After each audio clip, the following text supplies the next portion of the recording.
ನನಗೆ ಒಂದು ನೋವು ಏನಂದ್ರೆ ಮೊನ್ನೆ ಸಚಿವರು ಉಸ್ತುವಾರಿ ಮಿನಿಸ್ಟ್ರುಗಳು ಎಲ್ಲ ಜಿಲ್ಲೆಯಾದ್ಯಂತ ಬೇರೆ ಬೇರೆ ತಮ್ಮ ತಮ್ಮ ಹೌದು. ಕ್ಷೇತ್ರಗಳಿಗೆ ಹೋಗಿ ನೋಡಿದ್ರು. ಹ್ಮ್. ಆದರೆ ನನ್ನ ಕ್ಷೇತ್ರಕ್ಕೆ ಬರಲಿಲ್ಲಲ್ಲ, ಅಂದರೆ ನಾನೊಬ್ಬ ಜೆ ಡಿ ಎಸ್ ಶಾಸಕಳು, ಒಬ್ಬ ಮಹಿಳಾ ಶಾಸಕಳು ಅನ್ನೋದು ಅವ್ರಿಗೆ ತಾತ್ಸಾರೇನಪ್ಪ ಅಂತೇಳಿ ನನಗೆ ಹ್ಮ್.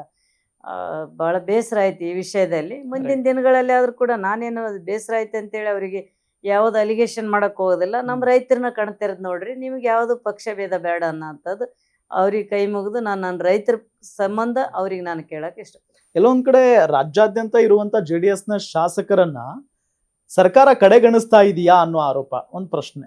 ಇಲ್ಲ, ಈಗ ಮೊನ್ನೆ ನೋಡ್ರಿ ಸಿ ಎಂ ಅವರು ಈಗ ನಮಗೆಲ್ಲರಿಗೆ ಎಲ್ಲ ಕ್ಷೇತ್ರಗಳಿಗೆ ಸಿ ಎಂ ಅವರು, ಹೌದು. ಅವ್ರೇನು ಕೆಲವು ಕಾಂಗ್ರೆಸ್ ಶಾಸಕರಿಗೆ ಸಿ ಎಂ, ಇಲ್ಲ, ಈಗ ನಮಗೂ ಬಿಜೆಪಿ ಎಲ್ಲರಿಗೂ ಸಿ ಎಂ ಅಲ್ಲ. ನಿಜ. ಈಗ ಮತ್ತೆ ಅವ್ರು ಮೊನ್ನೆ ಅನುದಾನ ಕೊಡೋದು ಅವ್ರಿಗೆ 50 ಕೋಟಿ ಕೊಟ್ಟಾರ, ನಮಗೆ ಇನ್ನೂ ಘೋಷಣೆ ಮೊನ್ನೆ ಏನೋ ಈ 25 ಕೋಟಿ ಕೊಡ್ತಾರೆ. ಇದು ತಾರತಮ್ಯ ಅಲ್ಲ. ಹ್ಮ್. ಇದರಿಂದ ನಮ್ಗೆ ನಾವ್ ಹೇಳೋದು ಬೇಡ, ಎಲ್ಲರಿಗೆ ಗೊತ್ತಾಗ್ಬಿಡ್ತದೆ ಇವ್ರು ಎಷ್ಟು ಒಂದು ಏಕಪಕ್ಷೀಯವಾಗಿ ತೀರ್ಮಾನಗಳು ತಂತಾರ, ಇವರು ತಾರತಮ್ಯ ಮಾಡ್ತಾರ ಅಂತೇಳಿ. ಈಗ ಅಂತ ಒಂದು ಅವ ಆಗಬಾರ್ದು. ಯಾಕಂದ್ರೆ ನಾವು ಜನರಿಗೆ ಏನು ಹೇಳೋದು, ಹೌದು. ನಾವು ಜನರಿಗೆ ಹೇಳ್ಬೇಕಲ್ಲ. ಈಗ ಮುಖ್ಯಮಂತ್ರಿಗಳೇ ಆ ತೀರ್ಮಾನಗಳ, ನಮ್ಮ ಕುಮಾರಣ್ಣ ಮುಖ್ಯಮಂತ್ರಿ ಇದ್ದಾಗ ಏನಾದ್ರು ಇಂಥ ತೀರ್ಮಾನ ತಗೊಂಡಾರ? ಇಲ್ಲ, ಎಲ್ಲರಿಗೂ ಸಮನಾಗಿ ನೋಡ್ಕೊಂತಿದ್ರು ಅವರು.